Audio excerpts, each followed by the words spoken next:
በጣም ብዙ ሰው ንስሐ የማይገባው ኃጢአቱ ከብዶት አይደለም፣ ከኃጢአት መገላገል ሳይፈልግ ቀርቶ አይደለም፣ ለወደፊት ሊሰራ ላሰበው ኃጢአት ሲል ነው። ብዙ ጊዜ አሁን ንስሐ መግባት ስናስብ የሚፈትነን ፈተና፣ አሁን እዚህ ጉባኤ መሃል ያላችሁ ሰዎች ንስሐ መግባት አትጠሉም፣ ትፈልጋላችሁ። ጸሎታችሁም ነው እግዚአብሔር ለንስሐ ያብቃኝ እንላለን አይደል? አዎ። ለምን መሰላችሁ እንደዚህ የምንዳፈረው? እግዚአብሔር ስለማይታይ የማያይ ይመስለናል። እኛ ስንት ስብከት ሰምተናል? በመነ ስንት ስብከት ሰማን እስከዛሬ? ስንት ትምህርት ተማርን? ቃለ እግዚአብሔር ምግብ ቢሆን እኮ እንደኛ ጠግቦ የሚያገሳ የለም። ስንት በዚህ ሰሞን ስንት ትምህርት ተማርን? ስንቴ ነው ንስሐ ግቡ የተባል ነው?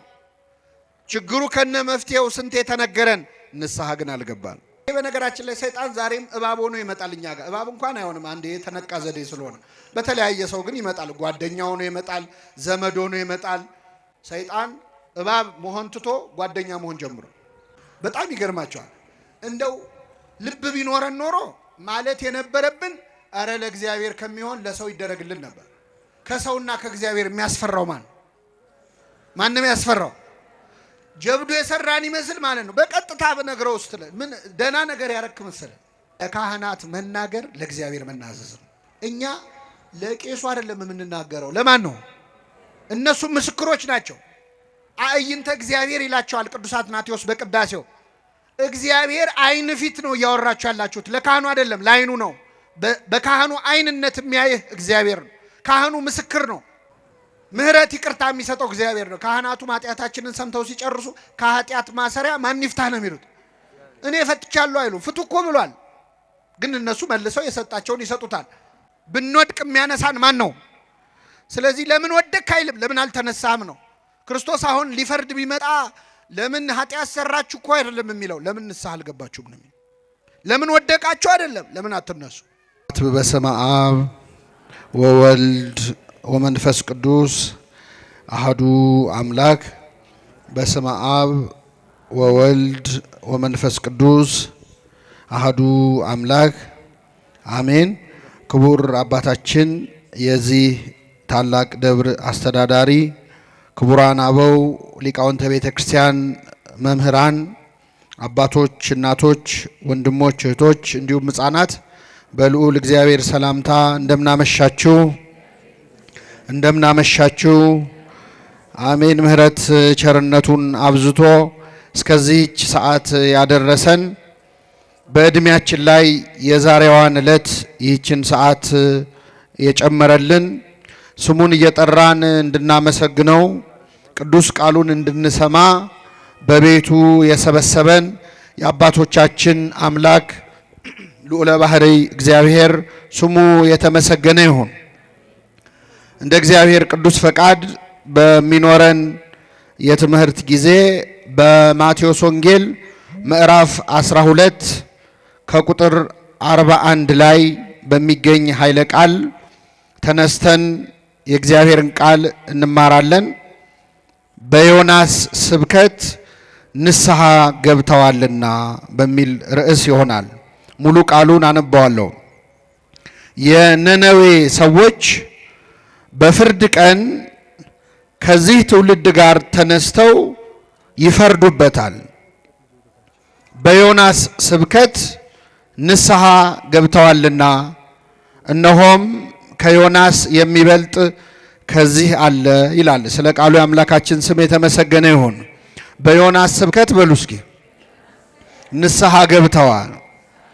በዚህ ቃል ተነስተን ስለ ንስሐ ጠቅለል አድርገን ይህንን 3 ቀን የጾምንበትን ጾመ ነነዌንና ከፊታችን የሚመጣውን ታላቁን ጾም መካከል ሆነን ስለሆነ ያለነው ቀሪዎቹን ጾም እስኪገባ ያሉትን ቀናት ንስሐ የምንገባበት ወደ እግዚአብሔር እንድንመለስ እድል የሚሰጥበት ጊዜ ስለሆነ ያንን ለመጠቀም እግዚአብሔር ቢፈቅድ ለንስሐ የሚያዘጋጀንን ትምህርት እንማራለን። እግዚአብሔር አምላካችን ለአባቶቻችን ለነቢያት፣ ለአባቶቻችን ለሐዋርያት፣ ለአባቶቻችን ለሐዋርያውያን አበው ለሊቃውንት በጉባኤያቸው ተገኝቶ ምስጢሩን ጥበቡን ገልጦ እንዳስተማረ እኛንም በቸርነቱ እንዲያስተምረን፣ እንዲመክረን፣ እንዲገስጸን የእርሱ ቅዱስ ፈቃድ ይሁንልን። እንግዲህ እንደምታውቁት ላለፉት 3 ቀናት እስከ ዛሬ ድረስ ቤተ ክርስቲያናችን የነነዌ ሰዎች የጾሙትንና በመጾማቸው ምክንያትም ምሕረት ያገኙበትን ጾም ምክንያት አድርጋ ቤተ ክርስቲያናችን ለ3 ቀን ስታጾመን ቆይታለች። ሙሉ ታሪኩ የሚገኘው ሰሞኑን ስትማሩት እንደሰነበታችሁት በትንቢተ ዮናስ በተባለው መጽሐፍ ላይ ነው። እግዚአብሔር ነነዌ ወደምትባል ሀገር ሄደህ ነነዌ በ3 ቀን ትገለበጣለች ብለህ ተናገር ብሎ እግዚአብሔር ነቢዩን ዮናስን አዘዘው።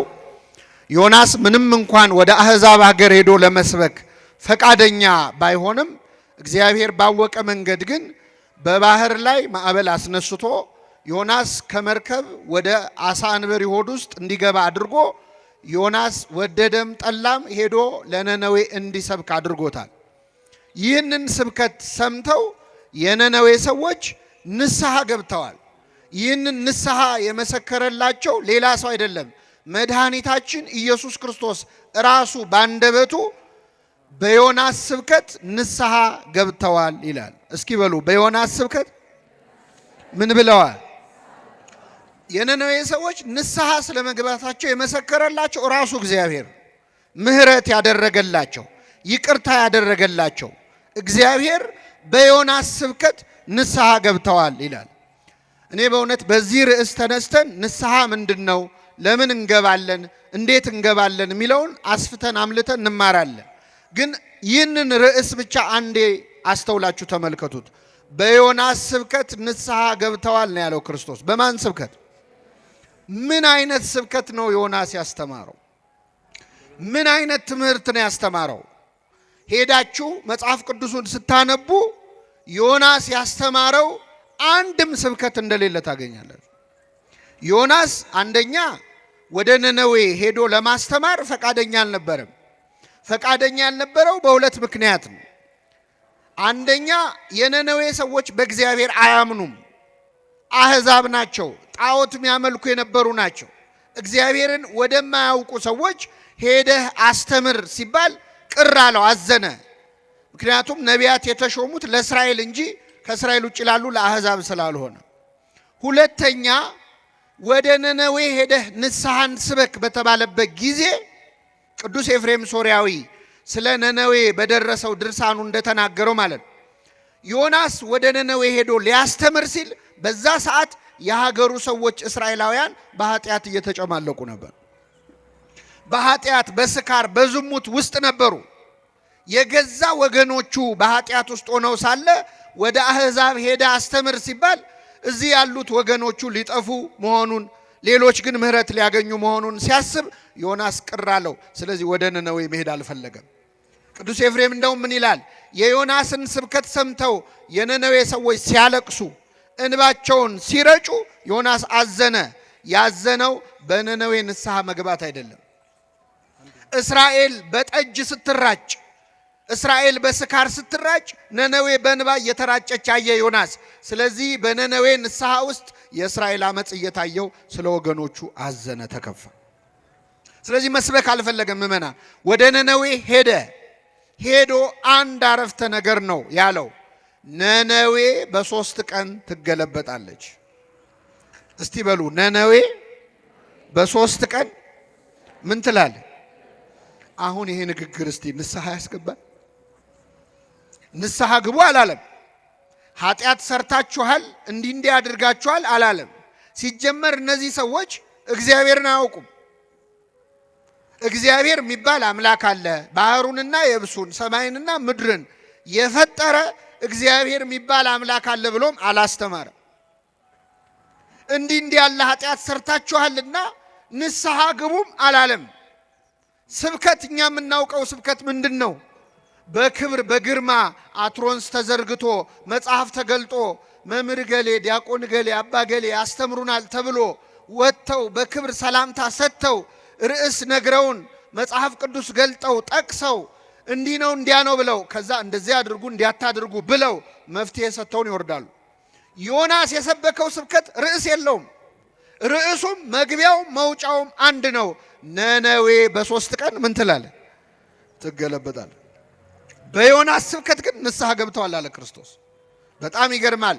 የነነዌ ሰዎች በዚህ ትውልድ ላይ ተነስተው ይፈርዱበታል። እኛ ስንት ስብከት ሰምተናል? ምእመናን ስንት ስብከት ሰማን እስከ ዛሬ? ስንት ትምህርት ተማርን? ቃለ እግዚአብሔር ምግብ ቢሆን እኮ እንደኛ ጠግቦ የሚያገሳ የለም። ስንት በዚህ ሰሞን ስንት ትምህርት ተማርን? ስንቴ ነው ንስሐ ግቡ የተባል ነው? ችግሩ ከነ መፍትሄው ስንቴ ተነገረን? ንስሐ ግን አልገባን። እንደውም ስብከቱን እናማርጣለን። የዛሬው ምንም አይልም እንላለን። የዛሬው ደግሞ አቤት ያስተማረው ትምህርት እንዴት ያለ ነው እንላለን። በትምህርቱ መለወጥተን ትምህርቱን ወደ መመዘን ሁሉ አድገናል። ቃለ እግዚአብሔር መለወጫ ሳይሆን እኛ የምንገመገመው ነገር ሆነ። የነነዌ ሰዎች ግን በዮናስ ስብከት ንስሐ ገብተዋል። እግዚአብሔር የምንማረውን ትምህርት የንስሐ ያድርግልን። እንደው ተስፋ ሰጪ እንኳን ስብከት እኮ አልሰበከም። በጣም ይገርማል። ነነዌ በ3 ቀን ምን ትላለህ? ትገለበጥ። አሁን እኔ መሀል አዲስ አበባ አደባባይ ላይ ቆሜ አዲስ አበባ በ3 ቀን ትገለበጣለች ብል ምንድን ነው የምትሉት? ኧረ አንተኑ ይገልብጥል ይለኝ ይችላል ሰው። ምን ታሟርታለህ ነው። ተስፋ እንኳን አልሰጣቸውም። ብትመለሱ ይቅርታ ታገኛላችሁ አላለም። የነነዌ ሰዎች ግን ስብከቱን አይደለም ያዩት፣ ራሳቸውን የቃሉን ማማር፣ አሰካኩን፣ አነጋገሩን፣ የሰባኪውን ማንነት አይደለም። ሊሰብካቸው የመጣው እኮ ተተፍቶ ነው እኮ በአሳ አንበሪ ተተፍቶ ነው የመጣው። መስበክ አልፈለገም፣ ማስተማር አልፈለገም። የግዱን ነው። የአንድ ቀን መንገድ ገብቶ ይላል። ነነዌ በ3 ቀን ትገለበጣለች ነው የሚለው አይደለ? በስንት ቀን? ስለዚህ አንድ ቀን ገባ። ቶሎ ሰብኮ ሊወጣ ማን ስትገለበጥ አብሮ እንዳይገለበጥ ብዙም ፍላጎት የለውም። ገባ ብሎ እንደው አንድ የጮኸ ነነዌ በ3 ቀን ትገለበጣለች አለ። ከንጉሱ ጀምሮ እስከ ታች እስካል እንስሳቱ ሳይቀር ጾሙ፣ ጸለዩ። እኛ ጆሮአችንን የደፈነው ለንስሐ ምንድን ነው? እንደዚህ አይነት ህዝብ አለ ለካ። በአንድ ስብከት ሊያውም ርዕስ በሌለው ቅርጽ በሌለው ትምህርት ጣዕም በሌለው ስብከት ንስሐ ይገባል። ንስሐ ይገባል። ጴጥሮስ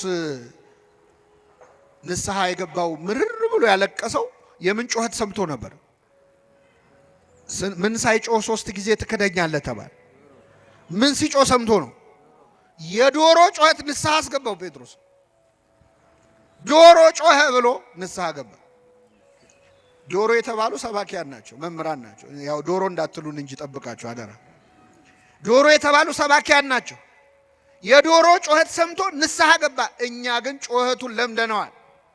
ንስሐ አንገባም። ይኸው እኛን ጮህባቸዋለን እየወጣን፣ እናንተ ንስሐ አትገቡም። ለምን? የኛም የዶሮዎቹም ችግር ነው። ዶሮ አይታችሁ ከሆነ ከመጮሁ በፊት ጠዋት ይነሳና መጀመሪያ ምን ያደርጋል? ያራግፋል። አቧራውን አራግፎ ነው የሚጮህ። አሁን ያለን ዶሮዎች አቧራችንን ሳናራግፍ ስለምንጮህ እናንተም ንስሐ ገቡ፣ እኛም መጮህ አናቆም። ስለዚህ የነነዌ ሰዎች በአንድ ስብከት በአንድ አረፍተ ነገር ንስሐ የገቡበት ነው። ቤተ ክርስቲያን ስለ ንስሐ ሳታስተምር ውላ አድራ አታውቅም። ምእመናን መንግሥተ ሰማያት ቀርባለችና ምን አድርጉ? ንስሐ ግቡ ሳይባል ይውላል? ወንጌል ሲነበብ መንግሥተ ሰማያት ቀርባለችና ንስሐ ግቡ ይባላል። እኛ ከንፈር እንመጣለን። ተሰጦ ላይ ይበል ሕዝብ ተብሎ ከንፈር ምጠጡ አይልም። ግን ምእመናን ይላሉ ባሉበት። ንስሐ ግን አንገባ። ንስሐ የሁል ጊዜ ትምህርት ነው ምእመናን። አሁን ነነዌ የመጣበት በነገራችን ላይ አባቶቻችን እንደው በረከታቸው ይደርብን እንዴት አስተዋዮች እንደሆኑ ከዐቢይ ጾም ትንሽ ቀደም አድርገው ነነዌን የሚያመጡት የቀሩትን ቀናት ቅበላ ብለህ ስትበላ እንድትከርም አይደለም፣ ንስሐ እንድትገባበት ንስሐ እንድትገባ ነው። ለዐቢይ ጾም ተዘጋጅተ የቀረውን 10 ቀናት እኔ በእውነት ዛሬ በምንማረው ትምህርት አንድ ሰው ንስሐ ቢገባ ለእኔ ለነፍሴ ይቅርታ ነው የማገኝበት።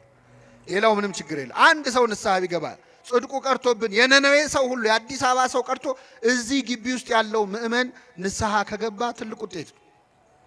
ንስሐ የሁል ጊዜ ትምህርት ነው። ጸጸት ማለት ነው በግዕዙ። በአማርኛው ጸጸት ምንለው፣ በግዕዙ ንስሐ ነሳ ወእግዚአብሔር እኒ ነሳህም ዘነበበ። አሁን እዚህ ላይ እግዚአብሔር በነነዌ ላይ ሊያደርገው ከነበረው ጥፋት የተነሳ ተጸጸተ የሚለውን ነስሐ ይላል በግዕዙ። ንስሐ ማለት ጸጸት ማለት ነው። ምን አድርገን ነው የምንጸጸተው? አምላኬን እግዚአብሔርን በድየዋለሁ ብለን ስንጸጸት። ፈጣሪን አሳዝኘዋለሁ፣ ኃጢአት ሰርቻለሁ፣ አድርግ ያለኝን አላደረኩም፣ አታድርግ ያለኝን አድርጌያለሁ ስንል ያ እውነተኛ ንስሐ ይባላል። ይህ ንስሐ ለሁላችን ያድለን። ሰውን ወደ መዳን የሚያደርሰው ሐዘን የተባለው ቅዱስ ጳውሎስ ያለው ሰውን ወደ መዳን የሚያደርሰው ሐዘን ንስሐ ይባላል። ይህንን እግዚአብሔር ይፈልገዋል። በድያለሁ ስንል እንግዲህ ከኛ መሃል ኃጢአት የሌለበት ሰው የለም። በቀን ውስጥ ኃጢአት ሳንሰራ አንውልም። በግብር የምንሰራው ኃጢአት አለ። እንሰርቃለን፣ እናመነዝራለን፣ ብዙ ወንጀሎች እንሰራለን፣ ሰነድ እንሰርዛለን፣ እንደልዛለን፣ ጉቦ እንሰጣለን፣ ጉቦ እንቀበላለን። እነዚህ በግብር የምንፈጽማቸው ኃጢአቶች ናቸው፣ ብዙ አይነት። ሰው ይህን ባይሰራ ደግሞ በቀን ውስጥ ይህን መስራት ባይችል ቢያንስ በአንደበቱ ግን ብዙ ክፉ ነገር ይናገራል። አንደበታችን ይሳደባል፣ እንሳደባለን። አቤት አሁንማ ስድብ ማዕረግ የሆነበት ጊዜ እኮ ነው። ጥሩ ተሳዳቢ ነው የሚከበረው እንደው። ስለዚህ እንሳደባለን፣ እንዋሻለን፣ እናማለን። ሐሜት አያድርግብኝ እንጂ ብለን እናማለን። አንዳንድ ሰው እጁን ታጥቦ የሚሰራው ኃጢአት አለ። እኔ ለማማት ብዬ አይደለም ብሎ ያማል። ይህም ኃጢአት ነው። በአንደበታችን ብዙ ኃጢአት በቀን ውስጥ እንሰራለን። ከቃል ብዛት ኃጢአት ሳይኖር አይቀርም ይላል መጽሐፍ። ብዙ በተናገርን ቁጥር ብዙ ኃጢአት እንሰራለን። ለዚህ ነው ሰው ለመናገር የዘገየ ዝም ለማለት ግን የፈጠነ ይሁን የተባለ፣ ለመስማት የፈጠነ ይሁን። ስለዚህ ብዙ በአንደበታችን ኃጢአት እንሰራለን። ሶስተኛው በሐሳባችን ነው። በግብር ባንሰራ፣ በአንደበታችን ባንሰራ፣ በሐሳባችን በቀን ውስጥ ብዙ ኃጢአት እንሰራለን። እንደውም ለመናገር የምናፍረውን፣ ለመፈጸም የማንደፍረውን በአንደበታችን ግን በሐሳባችን ግን የምናወጣው የምናወርደው ብዙ አይነት ኃጢአት አለ። ይህንን ኃጢአት በድያለሁ፣ አስቀይሜዋለሁ እግዚአብሔርን ብለን ስንጸጸት እውነተኛ ንስሐ ይባላል። ይህ ንስሐ እግዚአብሔር ለሁላችን ያድለን። ከተጸጸትን በኋላ ደግሞ ኃጢአታችንን እንድንናዘዝ ይፈልጋል። ንስሐ መጸጸት ነው። ግን ጸጸት በምንድን ነው የሚገለጸው? እግዚአብሔር ኃጢአታችንን እንድንናገር ይፈልጋል። እስቲ የመጀመሪያዎቹን በደለኞች ላስታውሳችሁ። የፈረደባቸው አዳምና ሔዋን። ያው የነሱ ስለተጻፈ ነው እንጂ እኛ ከነሱ የተሻለ ኃጢአት በብዛትም በጥራትም ሰርተናል አይደል? ግን ያው መጽሐፍ ቅዱስ ላይ ያለው የነሱ ነው። አዳምና ሔዋን ምንድነው የሰሩት? አትብሉ የተባሉትን ዕፀ በለስ ምን አደረጉ? በሉ። ሔዋንን እባብ መጥቶ ዕፀ በለስን መከልከላቸውን ስትነግረው እግዚአብሔር አትብሉ አለን ስትለው አየለም እንደሱ እኮ አምላክ እንዳትሆኑ ነው፣ ሞትን አትሞቱም አላት። ግድ የለሽም ብሎ መከራት ዲያብሎስ። ይሄ በነገራችን ላይ ሰይጣን ዛሬም እባብ ሆኖ ይመጣል እኛ ጋር። እባብ እንኳን አይሆንም፣ አንዴ የተነቃ ዘዴ ስለሆነ። በተለያየ ሰው ግን ይመጣል። ጓደኛ ሆኖ ይመጣል፣ ዘመድ ሆኖ ይመጣል፣ የቅርብ ወዳጅ ሆኖ ይመጣል። ብዙ ወጣቶች ህይወታቸው የሚበላሸው እንደዚህ አይደል እንዴ? ይሄን ብትቀምሰው አትሞቱም እየተባሉ አይደል እንዴ መጠጥ የጀመሩት? አደንዛዥ ዕፅ የጀመሩት። እስከ ዛሬ ቀምሰው አታውቅም፣ ቀምሰሽው አታውቂም፣ ሄደሽ አታውቂም፣ እንዲህ አይነት ቦታ ይሄን አይተኸው አታውቅም። ኧረ አትሞትም እኮ ምንድን ነው የሚያስፈራ? አንዴ ሞክረው ግድ የለህም አይዞ። ሰይጣን እባብ መሆን ትቶ ጓደኛ መሆን ጀምሮ። ስለዚህ ሔዋን የእባብን ምክር ሰማች፣ ዕፀ በለስን በላች። እንኳን አምላክ ልትሆን ሰው መሆንም አልቻለች። ከዛ በኋላ ክብራቸው ጸጋቸው ምን አለ? ተገፈፈ። እርቃናቸውን ቀሩ። ኃጢአት ማለት እርቃን መሆን ነው። ምእመናን ራቁት መሆን ነው። ከጸጋ እግዚአብሔር መራቆት ነው። ኃጢአት ማለት ቀጥታ ትርጉሙ ማጣት ነው። ራሱ እግዚአብሔርን ማጣት ነው። ተጎሳቆሉ። ይህን ጊዜ አዳም በገነት ዛፎች ውስጥ ተሸሸገ ይላል። ኃጢአት እኮ መሸማቀቅ ነው፣ ማፈር ነው። ኃጢአት ቀና ብለህ እንዳትሄድ የሚያደርግ ነው፣ የሚያሸማቅቅ ነው። ስለዚህ በገነት ዛፎች መካከል ተሸሸገ። ቅጠል አምጥቶ ፊቱ እርቃኑን ለማልበስ ሞከረ። ኃጢአታችንን ለመደበቅ የምናደርገው ጥረት ማለት ነው። ይህን ጊዜ እግዚአብሔር በገነት መሃል አዳምን ሊፈልገው ወጣ ይላል። አዳም አዳም ሆይ ወዴት ነህ አለው ይላል። አዳም አዳም ሆይ ወዴት ነህ? ስማችሁን ቀይራችሁ ይህን ጥሪ ለራሳችሁ አዳምጡት። አንድ ጊዜ መጽሐፍ ቅዱስ ላይ ስማችን ተቀይሮ ነው እንጂ ሁላችንም ስማችን አለ፣ ታሪካችን አለ። እገሌ እገሌ ሆይ ወዴት ነህ የሚለው አዳምን አይደለም። መጽሐፍ ቅዱስ ላይ የተጻፈው አዳም ከሞተ ከስንት ዓመት በኋላ ነው ሙሴ ኦሪት ዘፍጥረትን የጻፈው። ለአዳም አይደለም ለእኛ ነው። የት ነው ያለኸው ይላል እያንዳንዳችንን እግዚአብሔር ማለት ያለንበት ጠፍቶት አይደለም። ምን እየሰራ ነው? ወድቀሃል፣ ተነስተሃል፣ ጽድቅ እየሰራ ነው፣ ምንድን ነው እያለን አዳም አዳም ሆይ ወዴት ነህ አለው። እግዚአብሔር አዳም ያለበትን ቦታ ያውቃል አያውቅም? ያውቃል። ይህ ጊዜ አዳም ራቁቴን ስለሆንኩኝ ፈራው ተሸሸኩም ማለት። ከኔ ጋር ናችሁ ምእመናን? እግዚአብሔር ከሁላችን ጋር ይሁን። ራቁቴን ስለሆንኩኝ ምን አልኩ? ፈራው ተሸሸኩም ማለት። አሁን አዳም ኃጢአቱን ተናገረ አልተናገረም? መልሱልኝ። አልተናገረም። የአዳም ኃጢአት ራቁቱን መሆን ነው እንዴ? ምን ማድረግ ነው? ዕፀ በለስን መብላት ነው። ኃጢአቱን ትቶ ኃጢአቱ ያመጣውን ችግር ነው ያወራው። ራቁቴን ስለሆንኩኝ ፈራው አለ። ራቁቱን መሆኑን አይደለም መናገር ያለበት፣ ዕፀ በለስን በላው ነው ማለት ያለበት። ብዙ ጊዜ ንስሐ አባቶቻችን ፊት ቀርበን ኃጢአቱን ትተን ኃጢአቱ ያመጣውን ችግር የምናወራ ሰዎች አሉ። አባ ይሄ መጠጥ እኮ ጤና አሳጣኝ ይላል። ምን አመጣው? ሰካራም ነኝ ነው የሚባለው አይደለ? መጀመሪያ ቀጥታ ኃጢአቱን ዘሎ ኃጢአቱ ያመጣውን ችግር ተናገረ። እግዚአብሔር ደግሞ ጠየቀው፣ ራቁትህን መሆንህን ማን ነገረህ? አትብላ ካልኩ ዛፍ በላህን አለው። ይገርም። ቅድመ ይፍጥሮ ለአዳም ያምር ግብሩ ይላል። አዳምን እኮ ያውቃል ሳይፈጥረው እንደሚበድል። መረጃ አይደለም እግዚአብሔር እየጠየቀ ያለው፣ እመን ኃጢአትህን አፍ አውጥተህ በድያለሁ በለኝ ነው የሚል። ይህን ጊዜ አዳም ምን አለ? ረዳት ትሁንህ ብለህ የሰጠኸኝ ሴት ከዛፉ ሰጠችኝና በላው አለ። አሁን ተናገረ አልተናገረ? ተናገረ። ከዛፉ ሰጠችኝና ምን አልኩ? በላሁ ነው ኃጢአቱ። ከዛ በፊት ያለው ንስሐ ሳይሆን ክስ ነው። ማንን የከሰሰው? መልሱልኝ። ሔዋን። አንደኛ ተከሳሽ ሔዋን ነች። ሁለተኛ ተከሳሽ ክብር ይግባውና እግዚአብሔር። ረዳት ትሁንህ ብለህ ምን ያልከኝ አንተ እሷን ባሰጠኝ እሷን ማሰጠኝም እኔ ምን አልልም አልበላም። ስለዚህ ሁለተኛ ተከሳሽ እግዚአብሔር። አንዳንዴ ኃጢአትን ሰራና ወይ ሰውን ከሳል፣ ጓደኛዬ ገፋፍቶኝ እገሌ ገፋፍቶኝ እንዲናርግ ብላኝ ይሄ በሰው ስናመካኝ። ሁለተኛ እግዚአብሔር ላይ እናመካኛለን። ደስ ብሎን የሰራነውን ኃጢአት ምን ነው ተውከኝ እንዲህ ሲሆን ደስ ብሎ እኮ ነው ያረከው አንተ። በነፃ ፈቃድ የሰራውን ኃጢአት እግዚአብሔር ላይ መልሶ መስጠት ማለት።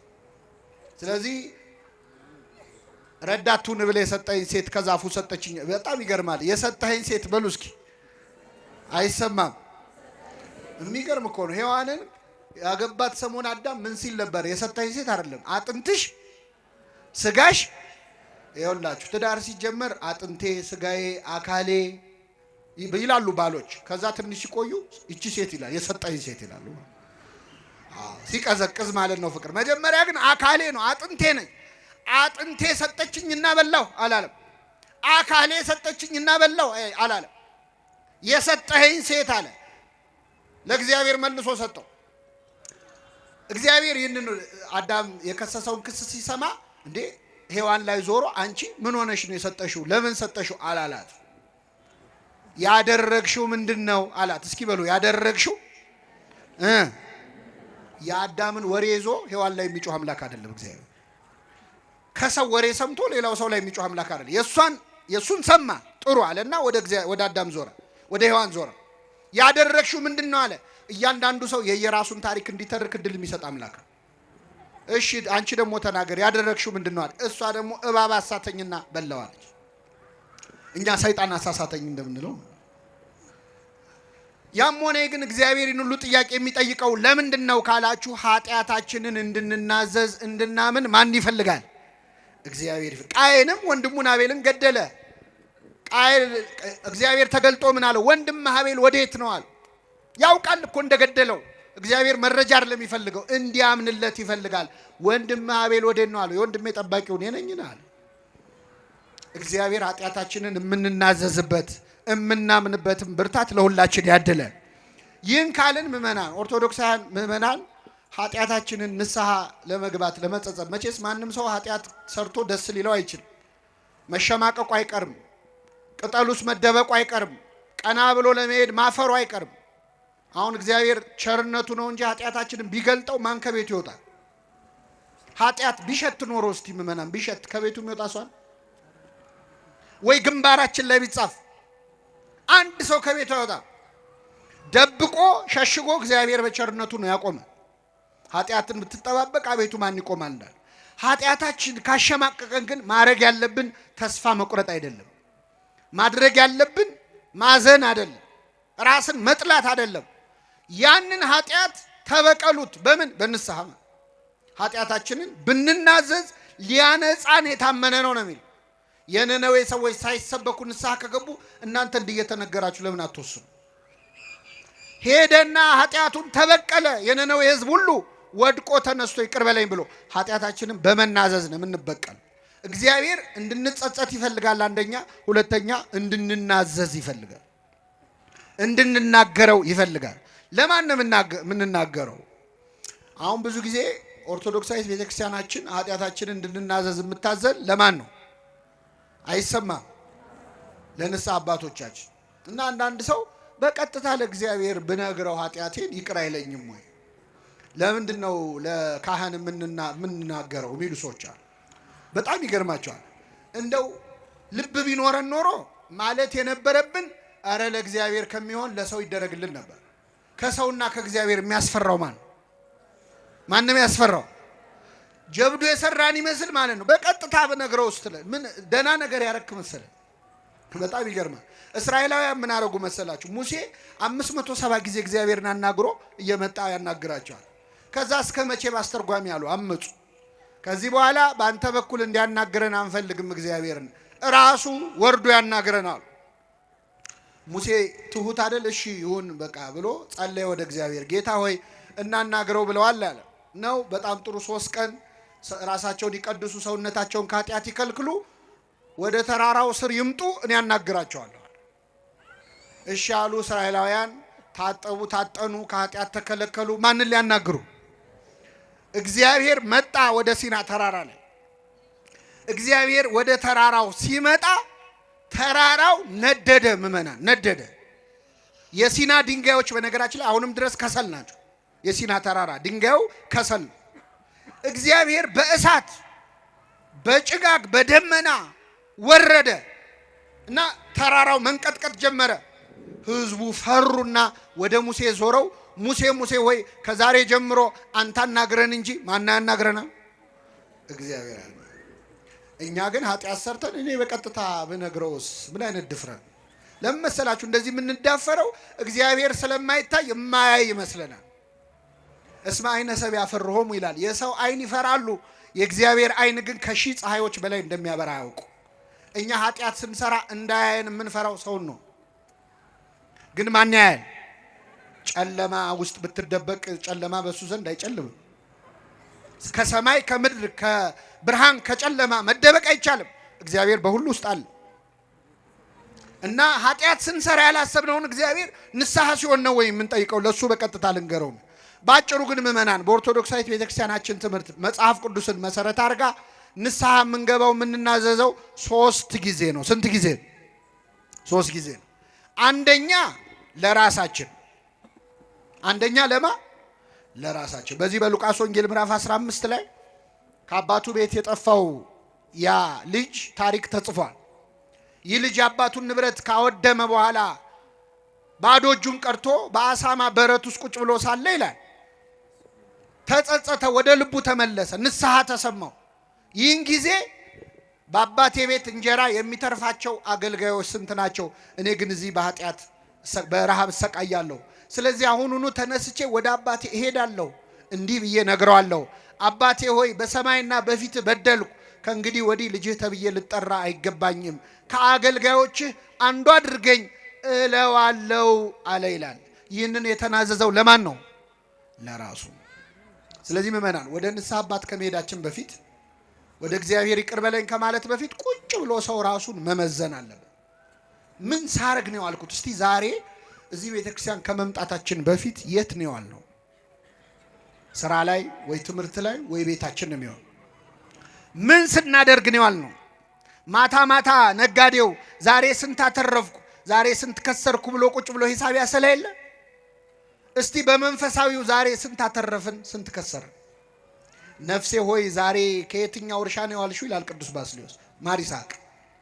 ነፍሴ ሆይ ዛሬ የትኛው እርሻ ላይ ነው ያልሽው? ለማን ስትሰሪ ዋልሽ? ለእግዚአብሔር ነው ወይስ ለሰይጣን ነው? ማንን ደስ አሰኘሽ? እስቲ ዛሬ በዋልነው ውሎ ማን ነው ደስ ያለው? እግዚአብሔር ነው ወይስ ሰይጣን? ምን አደረግን ዛሬ?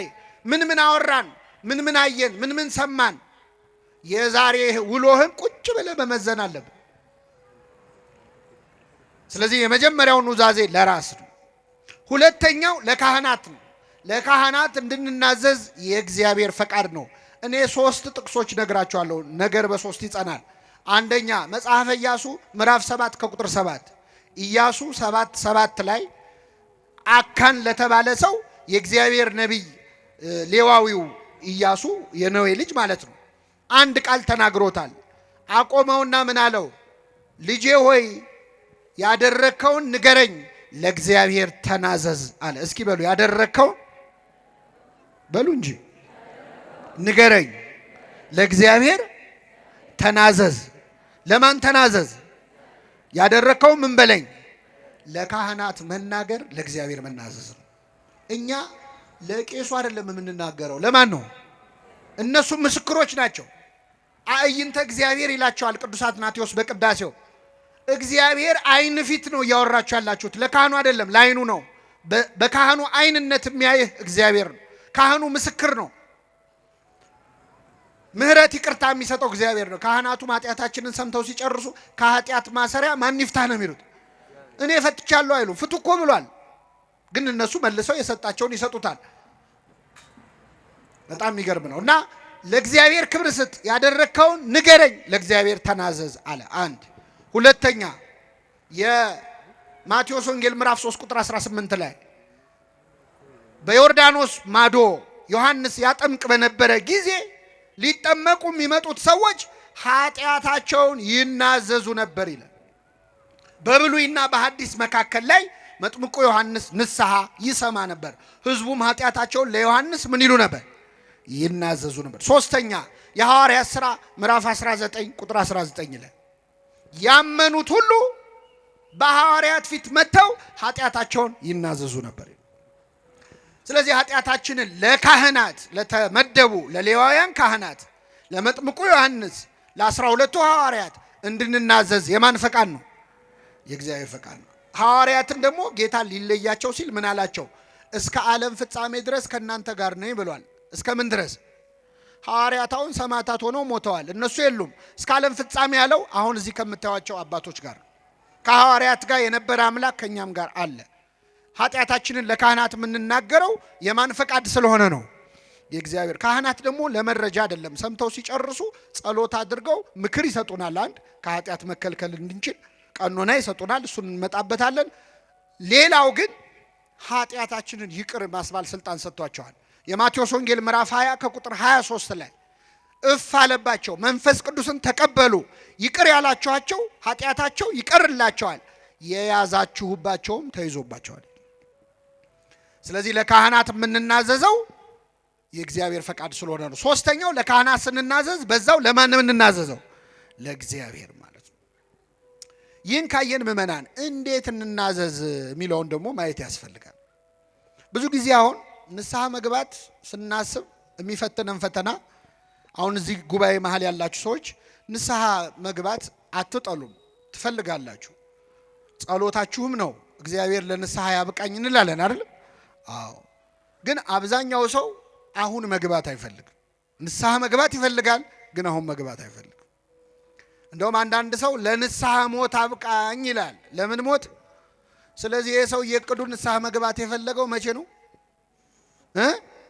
ሊሞት ሲል። ንስሐ መግባት መቁረብ የምናስበው ልንሞት ስንል ነው። መቼ ነው የምንሞተው? እኔን አላውቀውም፣ እናንተ ታውቁታላችሁ። ግን እንደሚያውቅ ሰው ሆነን ልሞት ስል ብለን ነው የምናስበው። አሁን የሶሻል ሚዲያ ዘመን ነው፣ የዩቲዩብ የቲክቶክ የምን ዘመን። አንድ በእድሜ ጠና ያሉ እናት ወይ ትልቅ ሰውዬ ሽማግሌ አባት ከእድሜያቸው ጋር የማይሄድ ነገር ሲያደርጉ ቪዲዮ ሰው ሲያይ ምንድን ነው የሚለው? እርሶ እንዴት በመቁረቢያዎት ይላል። በምኖት? ብዙ ሰው መቁረቢያ ሽምግልና ነው ብሎ የሚያስብ። እግዚአብሔርን በቃ ኃይላችን ሲደክም ማስታወስ ነው የምናስበው። በጉብዝና ወራት ፈጣሪህን ምን በል ደስ አያሰኙም የምትላቸው ዘመናት ሳይመጡ ይላል። ደስ አያሰኙም የምትላቸው አይንህ ሳይደክም ትንሹ ነገር ሳይረብሽ፣ አቤት ስታነቡት እንዴት ደስ ይላል። በጉብዝና ወራት ብሎ ሲዘረዝረው ሳትዝል ሳትደክም፣ ጆሮ መስማት ሳያቆም፣ አይንህ ሳይፈዝ፣ ሁለቱ መስኮቶች ላይ ያሉ ይላል። ሁለት መስኮት የተባሉ አይኖች ናቸው። እኛ ግን የምናስበው ስንደክም ንስሐ መግባን እግዚአብሔርን የመጨረሻ ጉዳይ አድርገነዋል። በእውነት ይቅር ይበለን አምላካችን። አንዳንድ ሰው ደግሞ አይኔ እኮ ንስሐ መግባት እኮ አልጠላም ገባለሁ፣ ግን አሁን ንስሐ በገባ ተመልሼ ኃጢአት መስራቴ አይቀርም። ስለዚህ ትንሽ ልስተካከልና ከዛ በኋላ ንስሐ ገባለሁ። የሚያስተካክለን ማን ነው? እግዚአብሔር። ስስተካከል ንስሐ ገባለሁ ብለህ የምታስብ ከሆነ መቼም አትስተካከልም። ምክንያቱም የሚያስተካክለን ማን ነው?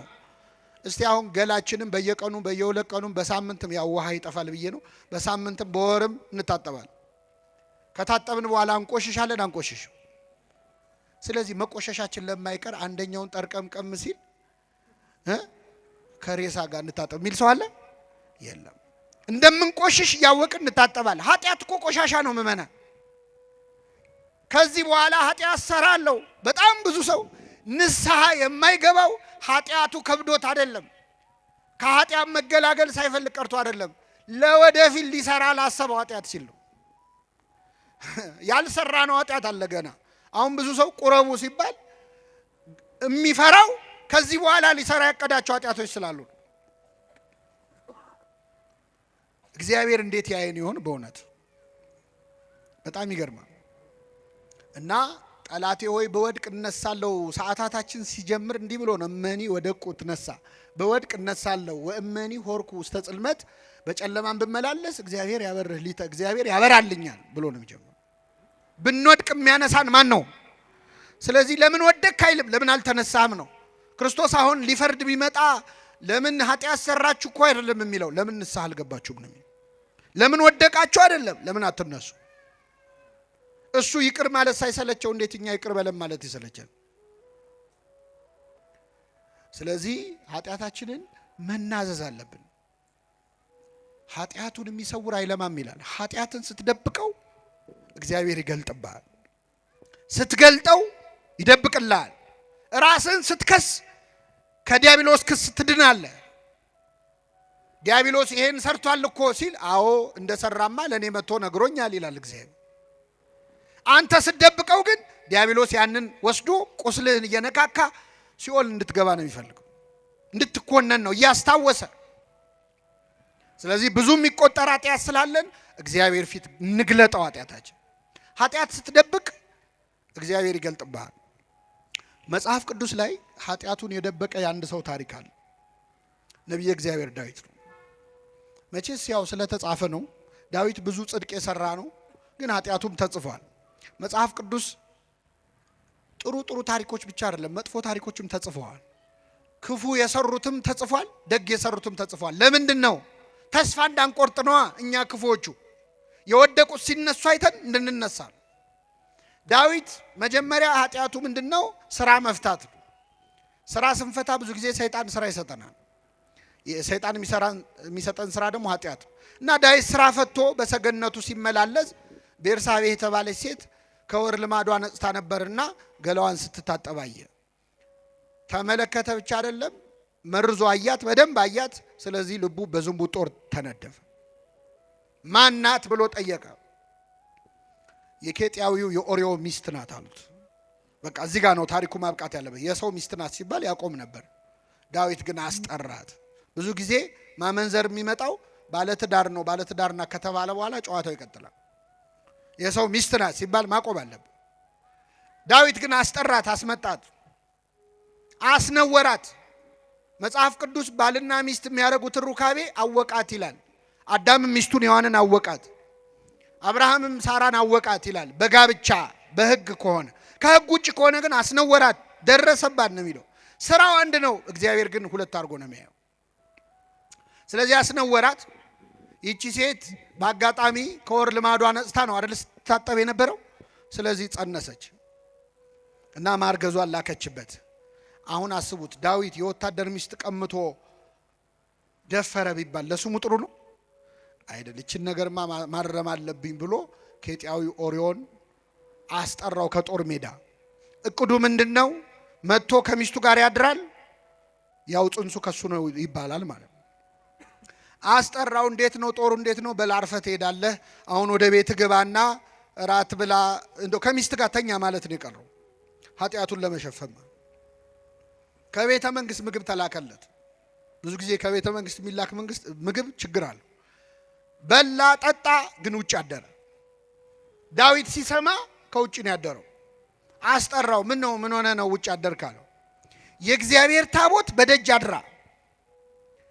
የእስራኤል ወታደሮች ከጠላት ጋር እየተናነቁ እንዴት እኔ ከሚስቴ ጋር ገብቼ ተኛለሁ? እንዴት ከምኔ ጋር? ዳዊት እኮ ከሰው ሚስት ጋር ነው የተኛው። አይገርም? እንዴት ከሚስቴ ጋር ይላል። ከሕግ ሚስቱ ጋር እኮ። እናም የእግዚአብሔር ታቦት በደጅ አድራ። አሁን ስለ ታቦተ ጽዮን ክብር ኬጢያዊው ኦርዮ ከአሕዛብ የተመለሰው ተገዝሮ የተመለሰው ኦርዮ ለዳዊት ይንገረው። ዳዊት በታቦተ ጽዮን ፊት የዘለለው ዳዊት ማለት ለሱ ከአሕዛብ የመጣው ኦርዮ ነገረው። አንዳንዴ መንፈሳዊ የምንባል ሰዎች የቤተ ክርስቲያን የምንባልን ሰዎች አሕዛብ በልጠው ሊመክሩን ይችላሉ። ዮናስን አልሰማችሁም? ተነሳና አምላክን ጥራ አሉት እኮ እዛ መርከብ ውስጥ። አሕዛብ እኮ ናቸው። ጸሎት አስተማሩት ለዮናስ ለነቢዩ። ከእግዚአብሔር ቃል በቃል የሚነጋገረው ዮናስ ተነሳና ጸልይ ተባለ። አንዳንዴ በኃጢአት ስንደክም ከኛ ሩቅ የተባሉ አሕዛብ የተባሉ ሊያስተምሩን ሁሉ ይችላል። ከኔ ጋር ናቸው ምእመናን? እግዚአብሔር ከሁላችን ጋር ይሁን። ስለዚህ እንዴት ስለ እግዚአብሔር ታቦት ክብር እግዚአብሔር ለምን ይሄን ያጻፈ ይመስላችኋል? አሁን እንደ ዳዊት ለእግዚአብሔር የቀረበ ሰው አለ? ልበ አምላክ ነው፣ ከእግዚአብሔር ጋር የሚነጋገር ነው። ግን በኃጢአት ወደቀ። ኃጢአት ያላዋረደችው ሰው የለም። ኃጢአት ያላዋረደችው የለም። ምእመናን ማንንም እንዳታምኑ ነው። እገሌ አባት ነው፣ እገሌ መነኩሴ ነው ናቸው፣ እገሌ አጥማቂ ነው፣ እገሌ ሰባኪ ነው፣ እገሌ ዘማሪ ነው፣ እገሌ እኮ ጸሎተኛ ነው፣ እገሊት እኮ እንዲህ ናት ብላችሁ ማንንም ሰው እንዳታምኑ። የፈለገ ጸሎተኛ ቢሆኑ ከዳዊት ይበልጣል? አይበልጡም። ቢፈውሱ ሀብተ ፈውስ የተሰጠው ነው ዳዊት። አቤት መዝሙር ቢባል ከዳዊት በላይ ዘማሪ የለም፣ ሰባኪ የለም። ማንንም እንዳታምኑ። ኃጢአት ያላዋረደችው የለም፣ ወግታ የጣለቻቸው ብዙዎች ናቸው። ለማንኛውም ዳዊት ድጋሚ ኦርዮን አብልቶ አጠጥቶ አሰከረው። ከሚስቱ ጋር ገብቶ እንዲተኛ ፈልጎ እሱ ግን አልተኛም። አሁንም ለሁለተኛ ጊዜ ውጭ አደረ። ምን ነው ሲለው ታቦተ ጽዮን በደጅ አድራል፣ አንተ አትሰማም ብሎ ደብዳቤ ጽፎ ላከው። ደብዳቤው ይሄ ሰው ይገደል የሚል ነው። ምስኪን ኦርዮ እንደ ባህራን የሞቱን ደብዳቤ እንደያዘው ባህራን እንደ ይስሐቅ የሚሰዋበትን ተሸክሞ እንደሄደው እንደ ክርስቶስ መስቀሉን እንደያዘው መገደያውን ደብዳቤ ይዞ ወደ ኤልያብ ወደ ጦር መሪ ወስዶ አሳየው። አየው። ሲያየው ይገደል ይላል። በጣም አዘነ። ግን የንጉሥ ቃል ነው፣ ምንም ማድረግ አይቻልም። የጠላት ጦር ግር ብሎ የሚመጣበት ቦታ ላይ ሄዱና ጥላችሁት ሽሹ አላቸው።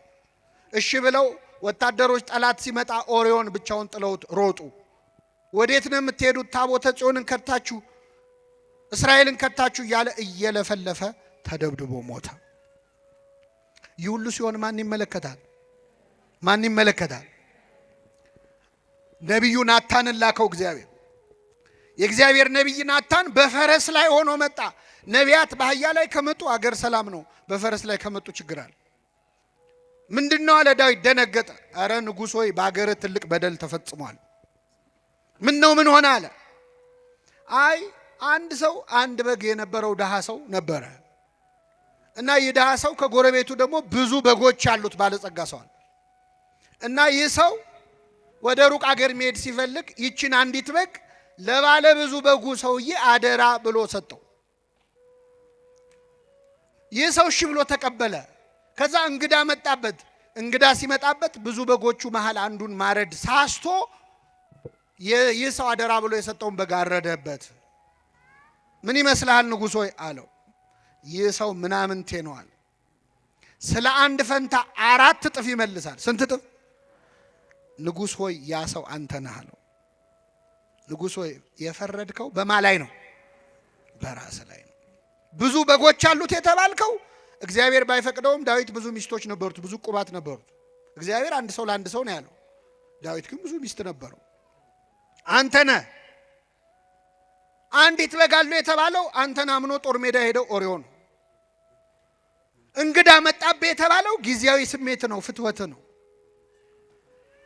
ይህንን ከበጎች ከሚስቶች ከአንዷ ጋር ማሳለፍ ስትችል የእሱን አንዲት በግ አምኖ የሰጠህን በግ አረድክበት። ስለዚህ የፈረድከው በማ ላይ ነው? በራስ ላይ ነው። ይገርማቸዋል። ዳዊት ስለ አንድ ፈንታ ስንት እጥፍ ይመልስ ነው ያለው? አይሰማም። 4 እጥፍ መለሰለት እግዚአብሔር። እሱ አንድ ኦሪዮን ነው አለ የገደለው። ዳዊት ከዚህ ሴት ከቤርሳቤ የተጸነሰው ልጁ ከተወለደ በኋላ በጠና ታሞ ዳዊት ማቅ ለብሶ ተንፈራፍሮ አልቅሶ ለምኖ እግዚአብሔር ግን አልፈቀደም። ያ ልጅ ሞተ። አንድ በሉ። 2 የዳዊት ወንድ ልጅ አምኖን የሚባል ሴት ልጁን ደፈረበት። ወንድም እህቱን ደፈረ። ይሄ በቁም መግደል ነው አይደለም? አዋረዳት። ዳዊት አዘነ። ስንት? 2 3 ይህ ደፋሪውን ልጅ ሌላው የዳዊት ልጅ አቤሴሎም እንዴት እህቴን ይደፍራል ብሎ ተነስቶ ይህን ደፋሪውን አምኖንን ገደለው። ስንት ሆነ? 4 አቤሴሎም ዳዊት ላይ አምጾ በጦር ሜዳ ሞተ። ስንት ሆነ? 4 አንዳንዴ እግዚአብሔር የማይሰማ መስሎን እንዲያርግብኝ እንዲጨምርብኝ ይላል። ይሰማል። እግዚአብሔር ይሰማል። አሁን ይህን ሁሉ ታሪክ ያነሳውን ለምንድን ነው? ዳዊት ሰው እስከ ማስገደል የደረሰው ኃጢአቱን ለመሰወር ነው። እና መጥቶ ገለጠበት። እግዚአብሔር ሲገልጥበት ምን አለ? አቤቱ እንደ ቸርነትህ መጠን ማረኝ። ዳዊት ጸሎት ያውቃል። አያችሁ፣ ሲያየው ኃጢአቱ አዋጣው። እንደ ኃጢአቴ መጠን አይደለም፣ እንደምን መጠን? እንደ ቸርነት መጠን ማረኝ። እንደ ይቅርታ ብዛት መተላለፌን ደምስሳል። በደሌ አያዋጣኝም፣ አንተ ፊት አያቆመኝም። ልትምረኝ የሚገባኝ አይደለሁም። እንደ ምህረትህ ብዛት መተላለፌን ደምስስ፣ ከበደሌም ፈጽሞ ጠበኝ፣ ከኃጢአቴም አንጻኝ። እኔ መተላለፌን አውቃለሁና ይኸው አምኛለሁ። ኃጢአቴም ሁል ጊዜ በፊቴ ነው አለ። የሰራሁትን ኃጢአት አልረሳውም፣ ሁሉ ያስታውሰዋል። አንተን ብቻ በደልኩ አለ። ንጉሥ አድርገህ ሾመኛል፣ ከኔ በላይ አለቃ የለም። አንተ ነው ያለው። አንተን ብቻም በደልኩ። ብበድልስ አንተን መሐሪውን አይደል? ይቅር ባይውን አይደል ወይ? አንተን እኮ ነው የበደልኩት። በፊትህም ክፋትን አደረግኩ፣ በነገርህ ትጸድቅ ዘንድ በፍርድም ንጹሕ ትሆን ዘንድ ሁሉ ይበድላል ብለህ የተናገርከው እውነት ሆኖ ይገኝ ዘንድ ይኸው እኔም በድዬ ተገኘው።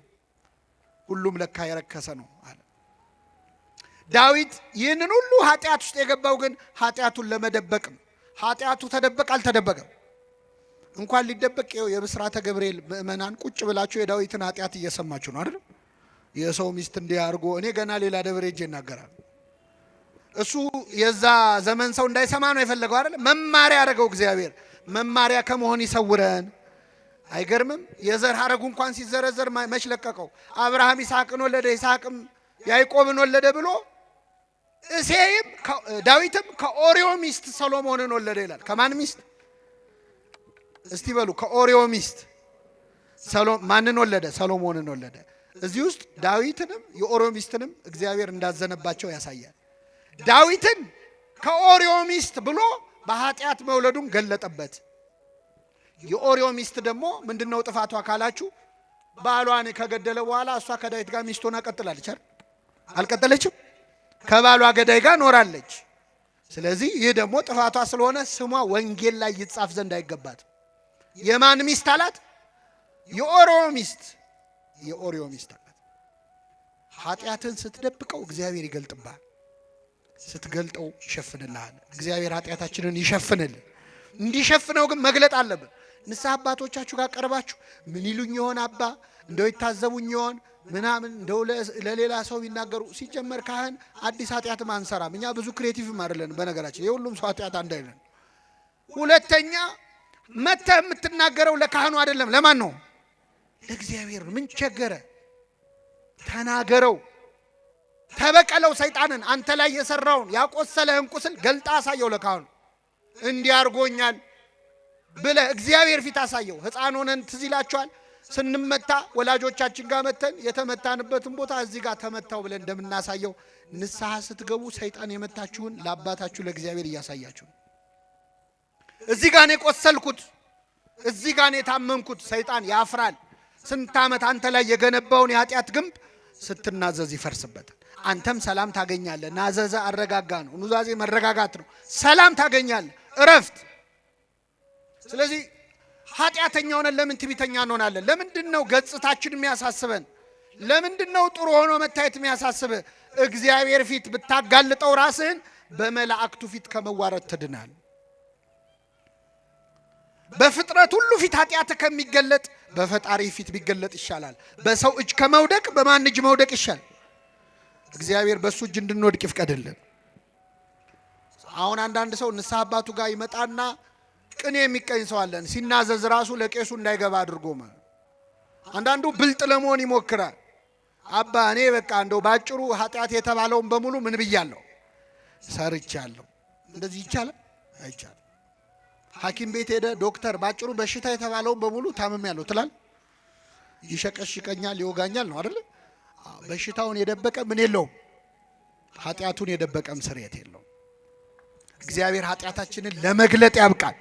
ስንገልጠው ይሸፍነዋል፣ ስንሸፍነው ግን ይገልጠዋል። ይህን ካልን ለመጨረሻ አባቶቻችን ካህናት ፊት ስንናዘዝ ሌላው ካህኑ ኃጢአት ይሰራ የለ ወይ እንዲያደርጉ የለ ወይ ካህናት ራሳቸው እንዲየሰሩ አሁን ለአንተ ይቅርታ ያሰጣሉ ይላል ሰይጣን። አውቆ እኮ ያውቀዋል እኮ።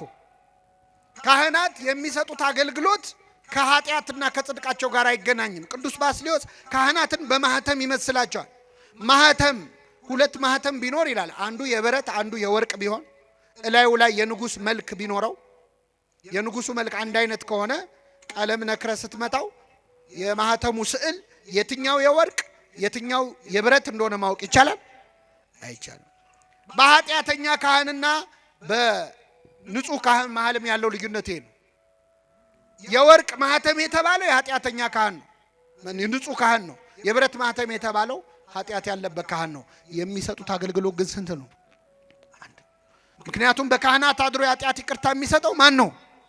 እግዚአብሔር። እግዚአብሔር ይፍታ ነው ያሉት። እኛኛውም አባት ጋር ብትሄድ የሚፈታህ እግዚአብሔር። ሰይጣን ግን አውቆ ካህኑ እንድትጠራጠር ያደርጋል። የመጨረሻው ዘመን አንዱ ዲያብሎስ የሚሰራው እስከ ቅትለተ ዘካርያስ የካህናት መገደል ድረስ ይደርሳል። ካህን አሁን እንዲጠላ ሰይጣን የማይሰራው ነገር የለም።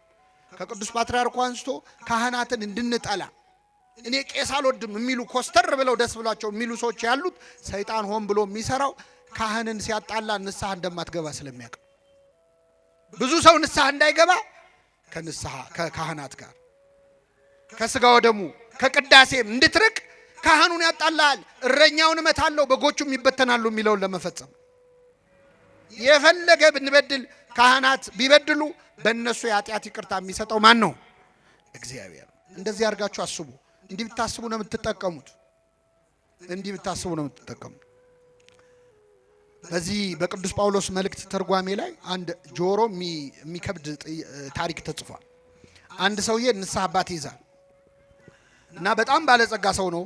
ሀብት ንብረት የሞላ የተረፈው ነው። ከዛ ንስሐ አባት ይዛል። እኛ አባት ደግሞ በጣም የገንዘብ ፍቅር ያላቸው ነበሩ። ካህን ሆኖ ገንዘብ በጣም የሚወድ ሊኖር ይችላል? አይችልም። ከመጀመሪያዎቹ 12 ካህናት አንዱ ይሁዳ ጌታውን እስከ መሸጥ የደረሰው በምንድን ነው? በገንዘብ ነው። ሌባ ነበር ይላል ዮሐንስ ወንጌል። ይሁዳ ሌባ ነበር፣ ግን ክርስቶስ ገንዘብ ያዥ አደረገው። እንዴት ነው ሌባ መሆኑን እያወቀ ለምን ገንዘብ ያዥ ያደረገዋል? አሁን እኛ ሌባ መሆኑን የምናውቀውን ሰው ዘበኛ እናደርጋለን?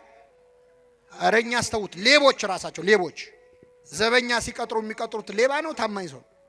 ታማኝ ሰው ፈልጉልኝ ይላሉ። እነሱ እኮ ሌቦች ናቸው። ለምንድን ነው ክርስቶስ ሌባ መሆኑን እያወቀ ገንዘብ ያዥ ያደረገው? ቤተ ክርስቲያን ሙዳየ ምጽዋቷን በሚዘርፉ ሰዎች እድሜ ልክ እንደምትሰቃይ ለማሳየት ነው።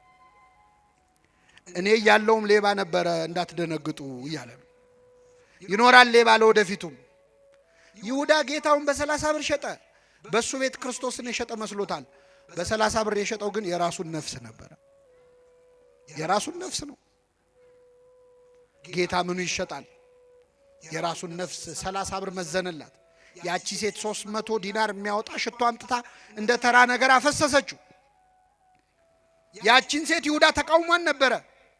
ለዛች ሴት 300 ዲናር ከጌታ ፊት ተራ ነገር ነው ብላ 300 ዲናሩን ጣለች። ጌታ ይበልጣል ብላ። ይሁዳ ደግሞ 30 ብር ይበልጣል ብሎ ጌታውን ጣለ።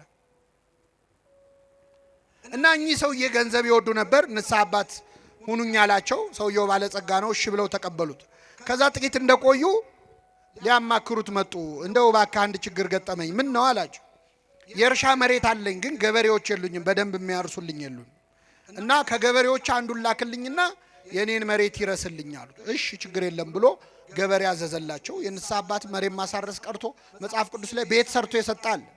ለንስሐ አባቶቻችን ይህን ተራ ነገር ብናደርግ ለነሱ ከሚሰጡን አንጻር ምንም ነው እና ቤት ገዝቶሎ ይሰጣል። እና ይህ ሰው ገበሬውን ላከላቸው። ከዛ ሲያርስ ቆየ። ገበሬው እያረሰ ያለ አንድ ነገር አገኘ። የንስሐ አባትየው መሬት ላይ የተቀበረ በድስት የተቀበረ ወርቅ አየ። ቆፍሮ ሲያወጣ ወርቅ ነው። መልሶ ቀበረውና እሳቸው ጋር መጥቶ ማን ነው ባለጸጋው ጋር መጥቶ አረ የንስሐ አባት መሬት ላይ እኮ በጣም ብዙ በኪሎ የሚመዘን ወርቅ አገኘዋል። ያየ ሰው አለ? የለም። ለሌላ ሰው ነግራል? አልነገርኩም። በል እንደዛ ከሆነ ወርቁ የተገኘው እሳቸው መሬት ላይ ስለሆነ ወርቁ የሚገባው ለእሳቸው ነው፣ ሄደ ንገራቸዋል። እሺ ብሎ የገበሬ ሄዶ ንስሐ አባትየው ጋር የእርሶ መሬት ላይ ወርቅ አገኘው አላቸው። ገንዘብ ይወዳሉ ብያቸዋለሁ። በጣም ተደሰቱ። የታረከው አሉት። ቀብሬዋለሁ አሉ። በጣም ጥሩ በቃ ያለበትን ታሳየኛለህ፣ ማታ እንገናኛለን፣ ግማሹን ላንተ አካፍልሃለሁ አሉት። እሺ ተባባሉ፣ ተስማሙ። አሁን እኚህ ሰው ግማሹን አካፍለዋለሁ ካሉ በኋላ ቁጭ ብለው ሲያስቡት እኔ ግን ምን ነክቶኝ ነው ግማሹን አካፍላለሁ ያልኩት? አፌን ይበላኛል ማለት ጀመሩ። እንደ ሩቡን እንኳን ብለው ምን አለ እስቲ። ሰይጣን ልባቸው ውስጥ ገባ። ሲብከነከኑ አሉ። ማታ ላይ ገለዋለሁ ብለው ወሰኑ። ከዛ የተቀበረበትን ቦታ አሳያቸው። እዚህ ነው ብሎ ሲያሳያቸው ግራ ቀኝ አይተው ሰው አለመኖሩን አይተው ይህን ሰው ገደሉት እና ወራጅ ውሃ ውስጥ አሉት። ማንም አልሰማም ብለው ነው። ወርቁ መገኘቱን የሰማ ሰው አለ? የለም። ባለጸጋው ሰው ቢጠብቅ አይመጣም የሰውዬ። ከዛ በኋላ በጠዋት ሄዶ ሲያይ እዛ እርሻ መሬት ላይ ደም አየ። ገባው ነገሩ። በጣም አዘነ። ይህ ሰው ገለውታል ማለት ነው። እግዚአብሔር ይፍረድባቸው። እኔ ግን ከዛሬ ጀምሮ መስቀልም አልሳለም፣ ቤተ ክርስቲያንም አልሄድ፣ ስጋ ወደሙም አልቀበልም ብሎ ቀረ። እንደዚህ አይነት ንግግር ሰምታችሁ አታውቁ? ብዙ ሰው አለ እኔ ከዛሬ ጀምሮ የአባ ገሌን መስቀል አልሳለምም የሚል። መስቀሉ የማን ነው? እኔ አቡነ ገሌን የአባ ገሌን ቄስ ገሌን እኔ አይጥሙኝም የሚል ሰው አለ። መስቀሉ እኮ የክርስቶስ ነው። የክርስቶስ መስቀል እንኳን ኃጢአተኛ ካህን ቀርቶ ሰይጣን ቢይዘው አይረክስም። ችሎ አይዘውም እንጂ ሰይጣን ቢይዘው አይረክስም። መስቀሉ መስቀል ነው። ስጋው ደግሞ አልቀበልም። እኔ ካህን አልወድም። የሆነ ጊዜ የሆኑ ካህን እንዲህ ሲያደርጉ አይቻለሁ። ከዛ በኋላ ከቤተ ክርስቲያን ቀረው ብለው ደስ ብሏቸው የሚያወሩ ሰዎች አሉ። እግዚአብሔር የሚሰማህ መስሎሃል? እሳቸውን ለሰሩት ይቀጣቸዋል። አንተ ደግሞ ለቀረህበት ትቀጣለህ። ሁለተኛ ካህን ላማህበትም ትቀጣለህ። እግዚአብሔር የፍትህ አምላክ ነው። ኃጢአት በኃጢአት አያጣፋም። የሆኑ አባት እንዲያረጉ ብለህ የምትድን መስሎሃል? እሳቸውን ስላረጉበት ይቀጣቸዋል። አንተን ስላማህበትና ስለቀረህበት ይቀጣል። በተለያየ ፋይል ነው የሚያየው። ያንተ ሌላ የእሳቸው ሌላ። እሳቸው እንዲህ ስላረጉ ምን ያርግ እሱ ወዶ እኮ አይደለም ብሎ አያጣፋለን። እና የሰው ከቤተ ክርስቲያን ቀርቶ ስጋው ደግሞ መቀበል ትቶ ሌሊት በህልሙ አንድ ነገር አየ። ልም ባለ በረሃ ላይ ውሃ ጥም ጉሮሮውን እያደረቀው በአሸዋ እና ከላይ ፀሐይ ላይ እየሄደ ያያል ብቻውን። ከዛ ሲሄድ ውሃ ጥም በጣም አስቸግሮት ኮለል ብሎ የሚፈስ የውሃ ድምፅ ፏፏቴ ይሰማል። ከዛ ድምፁን ተከትሎ ሲሄድ እውነትም ንጹህ ውሃ ኮለል ብሎ ይፈሳል። ተጠምቶ ስለነበር እጁን ዘረጋ ውሃውን ሊጠጣ፣ ግን አልደረሰበትም። ፏፏቴው ላይ ተሳበ፣ አልደረሰበትም። ከዛ አንድ ሰውዬ መጣና በንጹህ የወርቅ ዋንጫ ጽዋ፣ ንጹህ የወርቅ ጽዋ ቀዳና ውሃውን እንካጠጣ አሉ። ጽዋው ንጹህ ነው፣ ውሃው ንጹህ ነው። ግን እንካጠጣ ያለው ሰውዬ በጣም በሚዘገንን መንገድ ቁስል በቁስል ነው፣ ቆስሏል ሰውዬው። ውሃው ግን ንጹህ ነው፣ ሰውየው ግን ቁስለኛ ነው። አይ ሰውየው አልነካውም፣ ውሃው ንጹህ ነው፣ እሱ ቢቆስል ምን ችግር አለው፣ በቃ ልጠጣ ብሎ አፉን ሲከፍት ከእንቅልፉ ነቅ። ኮለል ብሎ ሲፈስ ያየው ውሃ የህይወት ውሃ እኔ ነኝ ያለ የክርስቶስ ስጋና ደም ነው። ቁስለኛው ሰው ኃጢአተኛው ካህን ነው።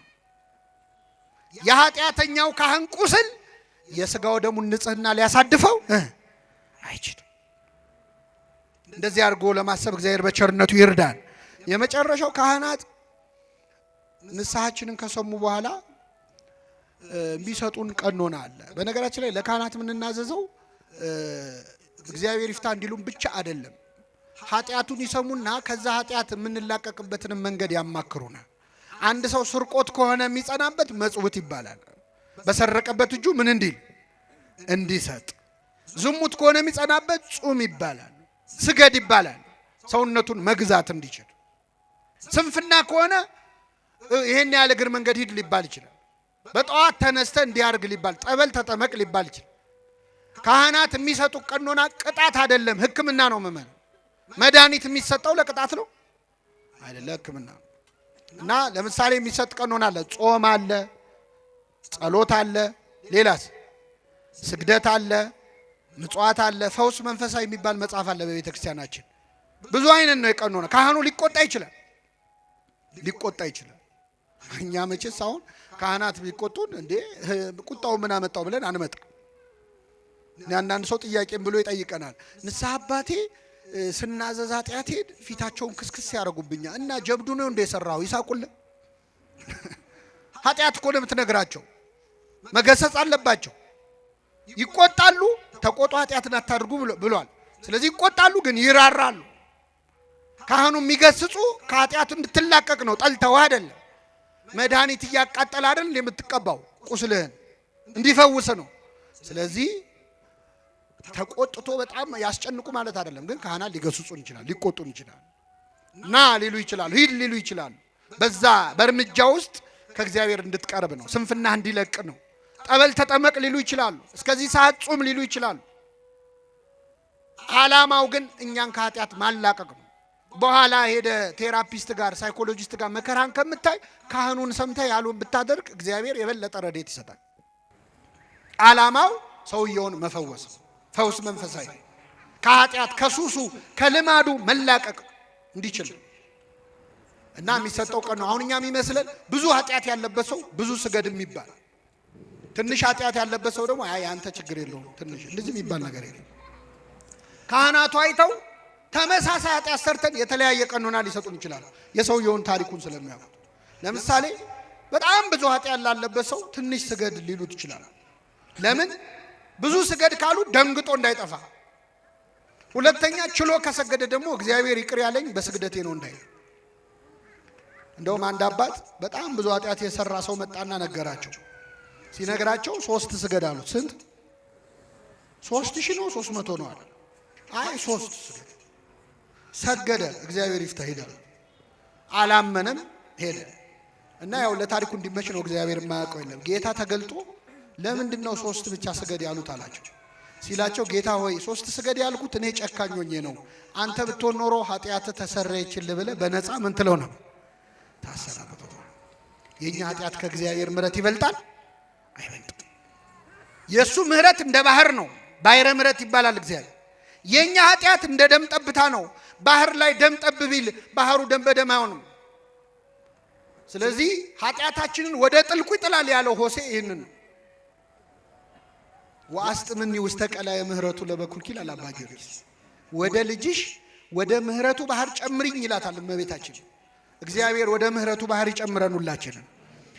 ኃጢአታችንን አርቆ የምህረቱ ባህር ውስጥ ይጨምረናል። ያን ጊዜ የኛ ኃጢአት ትንሽ ይሆናል። ዳዊት ለዚህ ነው እንደ ምሕረት ብዛት ያለው። ምሕረት ብዙ ስለሆነ የፈለገ ብበድልም ኃጢአቴ ግን ከምሕረት አይበልጥ፣ ምሕረቱ ብዙ ነው እና እዛ ውስጥ ደብቀው ሸሽገው ብሎ መለመን ማለት እና ካህናት የሚሰጡን ቀኖና ለቅጣት አይደለም የሚመስለን። አሁን እኛ ደሞዝተኛ የሆነ ገንዘብ ያለው ሰው ምጽዋት የሚሰጥ፣ ሀብታም የሆነ ሰው ይሄን ያህል ብር አስገባ የሚባል፣ ደሃው ደግሞ ገንዘብ ስለሌለው ጹም፣ ጸልይ፣ ስገድ የሚባል በፍጹም እንደውም በተቃራኒ። ቤተ ክርስቲያን ገንዘብ ላለው ሰው ገንዘብ ስጥ አትልም ቀኖና ላይ። ለምን? ገንዘብ ያለው ሰው ገንዘብ ስጥ ቢባል ይከብደዋል። እንደውም እንደ ቀረጥ እንደ ታክስ ይከፍላል ማለት ነው። የፈለገውን ኃጢአት እየሰራ እያመጣ ብሩን መዥረጥ ነው ያለው። ስለዚህ እሱም ስገድ ነው መባል ያለበት፣ ጹም ነው መባል ያለበት። መመጽወት አይከብደውም። መጾም መስገድ ግን ሀብት ንብረት ላለው ሰው ይቸገራል። ስለዚህ አንተን ጹም ትለዋል። ድሃውን ደግሞ መጽውት ትለዋለች። ድንጋይ ተሸክሞም ቢሆን ይመጽውት። ያን ሲያደርግ ከኃጢአት እንዲከለከል። ድሃውን ጹም ብትለው ይከብደዋል። በዛው ቀጥል ነው። ስለዚህ ለድሃ አይደለም፣ ዓላማው ግን ወደ እግዚአብሔር ማቅረብ። በዚህ በዜናባው አንድ ታሪክ ልንገራችሁና አበቃለሁ። አንድ ሰው ኃጢአት ሰርቶ ንስሐ ሊገባ ወደ ካህን ይመጣል እና ይዞ የሰራው ኃጢአት ሰው መግደል ነው። የገደለው ደግሞ አንድ ሰው አይደለም፣ 7 ሰው ነው የገደለው። ስንት ሰው? 7 ሰው። ከዛ ይመጣና ለካህኑ 7 ሰው ገደልኩ ብሎ ይናዘዛል።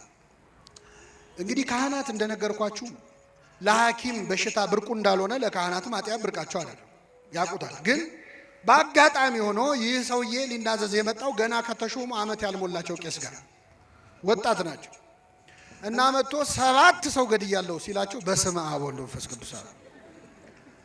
ከዛ አደነጋገጣቸውን ሲያይ እኚህ ሰውዬማ ለፖሊስ አሳልፈው ይሰጡኛል ብሎ እሳቸውንም ገደላቸው። ስንት ሆኑ? አሁን ትንሽ ቀን አረፍ አለና ደግሞ መልሶ ቆጨው። አይ ንስሐማ መግባት አለብኝ ብሎ ሌላ ካህን ጋር ሄደ። አባቴ 7 ሰው ገደልኩ፣ 7 ገደልኩ ብዬ ስናገር ሲደነግጡ እንዳያጋልጡኝ ብዬ እሳቸውንም ገደልኩ። በድምሩ ስንት ሰው ገድያለሁ አላቸው። እኚህ ካህን በጣም አረጋዊ ናቸው፣ ልምድ ያላቸው ናቸው። ውይ እቺ እኮ በጣም ቀላል ነች፣ ይሄን ያሳሰበ ኧረ አይዞህ አሉት። ምክንያቱም 9ኛ እንዳይሆኑ